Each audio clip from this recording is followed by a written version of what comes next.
Hello and welcome back to another housing video for Final Fantasy XIV. In this video we look at 3 items from the 6.4 series. First of all, it must be mentioned that I certainly have enjoyed the initial inclusion of a Rattan sofa. We looked at that in a previous video.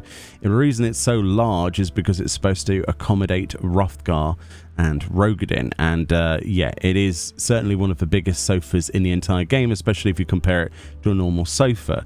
Judging by that then, has the other 2 Rattan items added in 6.4 followed the same suit?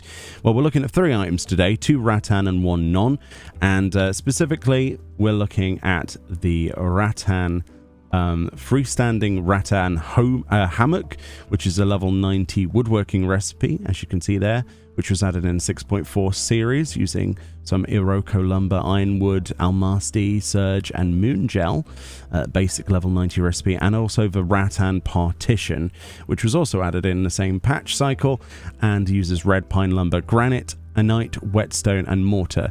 Both of these are not particularly difficult to actually craft.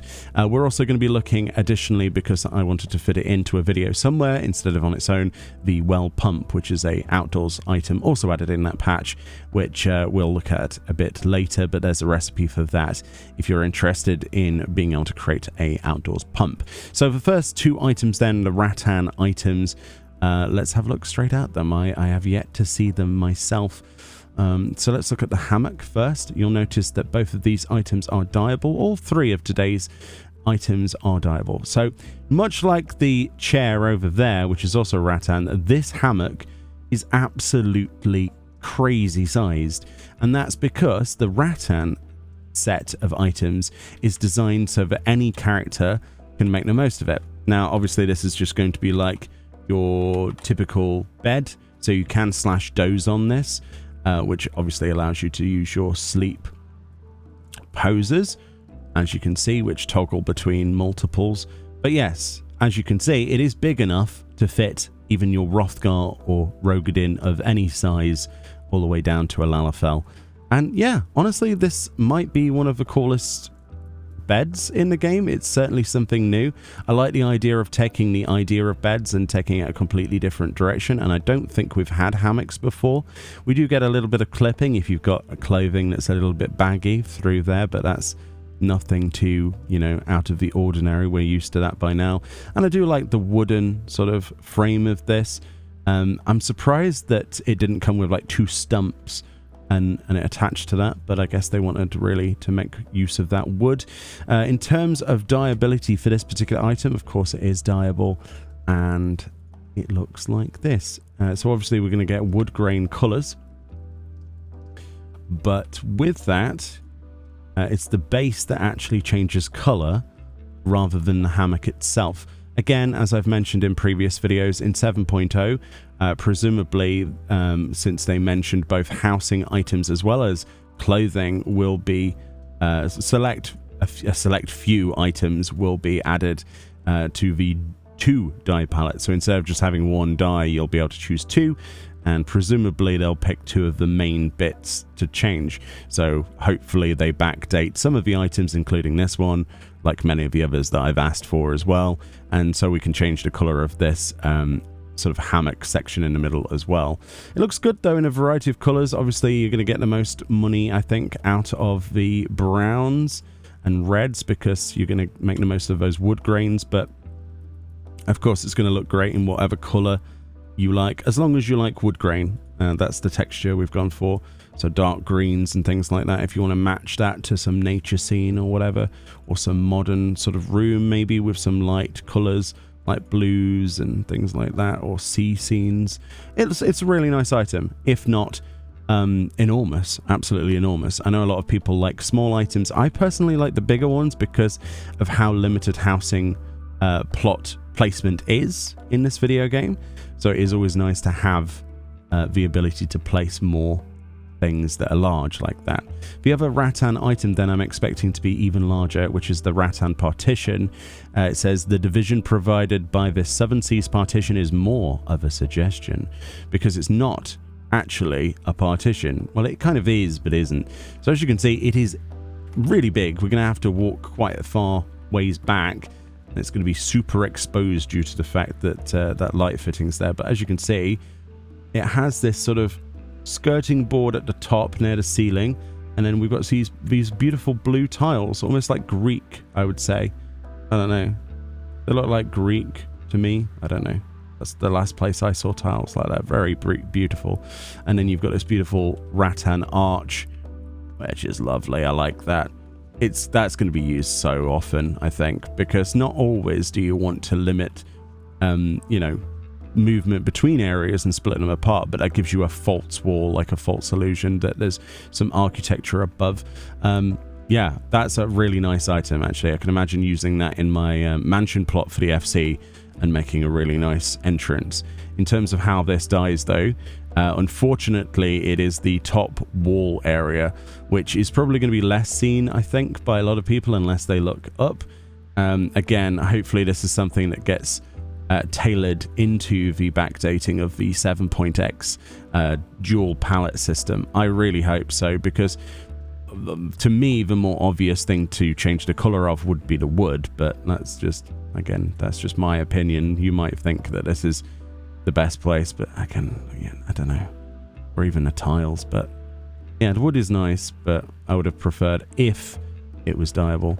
But yeah, honestly, if you're only going to see, like, let's say, I'm stuck against a table, only like that and not that, then that looks awesome, doesn't it? I can really imagine that looking great. It's quite detailed. Right, let's go look at the last item then, which is an outdoors item, so we might as well go to the Island Sanctuary.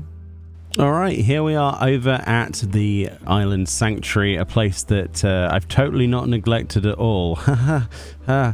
Anyway, it's a great place to actually show off a beautiful housing item, because we don't have to mess around with item placement slot limitations, or at least less of them. Mostly because we have 120 slots here. So let's have a look at this then. This is the well pump. It says this working well pump provides a reliable and apparently endless source of clean water. So magical? Is it a magical pump?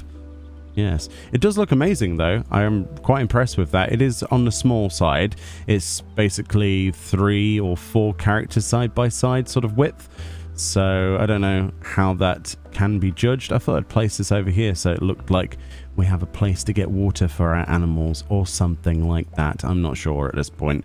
It's really difficult to sort of organize Island Sanctuary and make it look good, I've discovered. So this is what that looks like then. I do have to say I'm quite surprised that there isn't water in this basin. I'm not sure if it's an oversight or if that was intentional, but it does seem to me like it would benefit from having a layer of water, but I suppose that would turn into a fountain rather than a pump. But I don't know. One of the cool things about this though is it does actually have an action, so that makes it all better. And when you click on it, it does actually pump water, which, well, it's awesome, isn't it?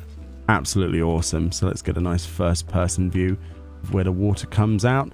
But it would be nice if there was water in here. But I suppose it's not a water feature really, is it? You see, it looks like it's pouring onto the rock, but it looks a little bit strange how it just immediately soaks in. Whereas if they had water in here, it probably would have looked a bit better. But yeah, a working outdoors pump. I really like this one. And I actually like the default design on this and the color scheme. Yeah, maybe we could like glitch some textures into here. Maybe glitch a pond or something to make it look like there's water in here. But it is a nice spout, definitely. So one of the things then with this is it is a dyeable item. So let's have a look at that. So the thing that dies is actually the pump itself and not the brickwork. Again, another reason why I'm excited for 7.0's new dye system. So hopefully when 7.0 comes out, all of the new housing items will also have that dual dye feature.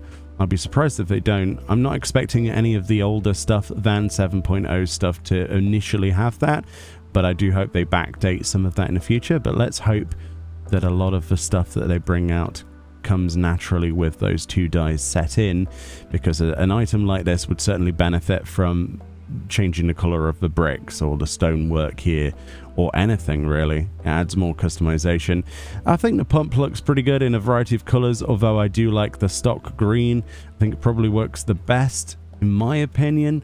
It just looks nice and natural. This is the sort of, you know, copper that's been coated sort of with a green paint. You know, it's like weather coat painting or something like that. It looks really good. Really, really nice. Anyway, let me know what you thought about today's items that we looked at in the video. There's plenty of more things to look at. I just found a load of stuff that I'd totally forgotten to even realize existed on the crafting side. So we're going to look at a lot of those items and get those videos out, even if they are slightly late. I do apologize. Anyway, much love. Enjoy the rest of your day, and I'll see you all next time. Bye-bye.